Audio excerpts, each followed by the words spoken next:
Himachal Pradesh pensioners welfare association के दो गुटों में चुनाव वैधता की लड़ाई पर deputy registrar cooperative society court ने फिलहाल रोक लगा दी है। पेंशनर्स वेलफेयर एसोसिएशन के पूर्व अध्यक्ष आत्माराम शर्मा ने बताया कि इस मामले में उनके विरोधी गुट ने रजिस्ट्रार कोर्ट में केस दर्ज किया था, जिसमें आत्माराम शर्मा और उनकी कार्यकारिणी पर डिप्टी रजिस्ट्रार ने पेंशनर्स वेलफेयर एसोसिएशन का नाम और फंड इस्तेमाल करने का अंतरिम रोक लगा दी। अभी हाल ही में 3 सितंबर को हुई मामले की सुनवाई के दौरान दोनों गुटों को सामने रखे गए, जिसमें डिप्टी रजिस्ट्रार ने दोनों गुटों पर संगठन का नाम इस्तेमाल करने अथवा किसी भी प्रकार के फंड के इस्तेमाल को लेकर रोक लगा दी। आज शिमला में एक पत्रकार वार्ता में आत्माराम शर्मा ने बताया कि पेंशनर्स वेलफेयर एसोसिएशन के नियम के तहत ही उन्होंने अपनी कार्यकारिणी के चुनाव करवाए थे, जबकि एक अन्य गुट अलग तरीके से दावा किया। आपको बता दूं कि उन्होंने कहा कि कोर्ट के आदेशों को मानते हुए इस मामले में अंतिम फैसला होने तक संगठन का नाम अथवा किसी भी प्रकार का लेटर हेड या फंड इस्तेमाल नहीं करेंगे। आत्माराम शर्मा, जो कि 6/7/2025 को सुंदरनगर में हमारे जो राज्य पेंशनर वेलफेयर एसोसिएशन के इलेक्शन हुए थे, उसमें मैं प्रधान इलेक्ट हुआ था। पर जो दूसरा एक हमारे से स्प्लिंटर ग्रुप है, जिसकी जो उनके इलेक्शन 8/7/2025 को कांगड़ा में हुआ थे। उनके जो सो कॉल्ड प्रधान है सुरेश ठाकुर, और उनके महामंत्री ने एक हमारे जो ये फॉर्म है हमारा रजिस्ट्रार कोऑपरेटिव सोसाइटी, जिसमें कि हम रजिस्टर्ड है, हमारे यहाँ जो ये पेंशनर वेलफेयर है जिसमें रजिस्टर्ड है, उसमें उन्होंने हमारे अगेंस्ट 2/8 को इंटीरियम स्टे लिया था। और उसमें बोला गया था कि हम ना तो इसका नाम लेंगे और ना ही फंड जो है इसको हम यूज कर पाएंगे। ये एक्स पार्टी स्टे था। बाकी आप भली भांति जानते हैं एक्स पार्टी स्टे में ऐसा होता है कि हमारे को वहाँ सुना नहीं जाता, एक पार्टी को ही सुना जाता है, और ये 2/8 के ऑर्डर है।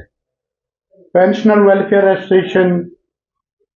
2008 के करीब बना है, तब से लेकर आज तक तकरीबन जितने भी प्रधान रहे हमारे पहले, पर मेनली जीवन जी जो थे IAS रिटायर थे, जब से वो आए तब से लेकर आज तक तकरीबन 30-35 साल हो गए। उसके बाद उनके बाद जो विशिष्ट जी है उन्होंने कार्यभार संभाला था, उसके बाद मैंने संभाला था। पिछले तकरीबन 30-35 साल का इतिहास है कि हमेशा जो इलेक्शन है हमारे संविधान के मुताबिक होते हैं, और वैसे ही इलेक्शन हुआ थे। पर इसमें जो मैंने जैसे आपको बोला, हमारे को नाम यूज करने में और ये करने में 2/8 को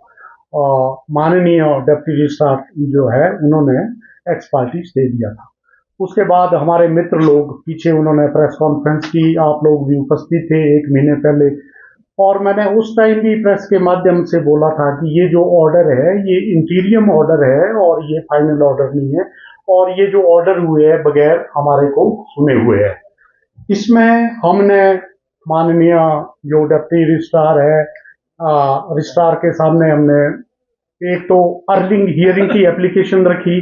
क्योंकि इसकी जो सुनाई की तारीख थी वो 9 तारीख को डाली थी, तो वो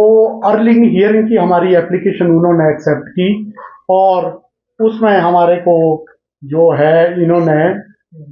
3/9 को